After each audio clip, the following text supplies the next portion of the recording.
What if we played the last 6 months on repeat for the next 5 years?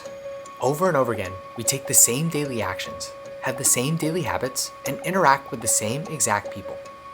How would our lives have changed? Where do we live? What are we doing? What do we look like? Essentially, what kind of life have we created and who have we become? When I asked myself these questions, I was super disappointed in multiple aspects of my hypothetical future self. So if you're anything like me, welcome. I made this video for us. Hey there, I'm Matt, and I say that I want to live an extraordinary life. I say that I want to become a prolific creator who has complete freedom of time and money because of the valuable things he makes. I say that I want to become a polyglot who is fluent in 5 or more languages to better connect with people all over the world. I say that I want to become an elite athlete who on any given day could swim for hours, bike 100 miles, run a marathon, or do 100 pull-ups in a row. Or better yet, someone who could do them all back to back to back to back. But when it comes down to it, words often lie, and it's only behaviors that always tell the truth. In these last 6 months, my actions have been loud and clear. I want a life that I will come to regret. One that is filled with endless hours consuming other people's creations, instead of investing that time making my own. One where I never master meaningful new skills and abilities because I'm too afraid of failing and looking foolish in front of other people. One where I never actually find out what my mind and body are capable of doing because I give up at the first instance of pain, or even worse, before I even begin. A life without purpose, without intention, and without growth.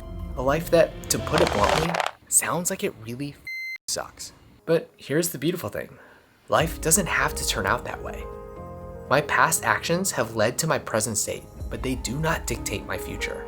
What I decide to do in this moment, and the next, and the next, and the next, are what will determine the life I'm living in 1 year, 5, 10, or even 50 from now. My actions are what matter, not my words or intentions. And I think that's what I've been getting wrong for quite some time now. I've been setting lofty goals without following through with focus and hard work. I've been wishing for a certain outcome, but not doing everything in my power to make it a reality. I've been prioritizing hope when what I really need is execution. And the worst thing is, instead of taking full responsibility for my life so that I have a chance at succeeding, I've been making excuse after excuse for why I'm failing. Then I had a moment that struck me to my core this week, when someone who for me was a friend, coach, and mentor suddenly died. It reminded me this life is finite. Even though I've been living my life as though I have an endless supply of time, one day it'll run out for me as well. One day, I will die. And if I'm lucky enough to be on a deathbed, the very last thing that I want is a list of what ifs. What if I took more chances in business, in creating, and in love? What if I didn't allow the judgment of others to dictate the actions I took? What if I got a little bit better every day instead of a little bit worse? This video is being posted on July 1st, about halfway through the year. That means that we have 184 days left.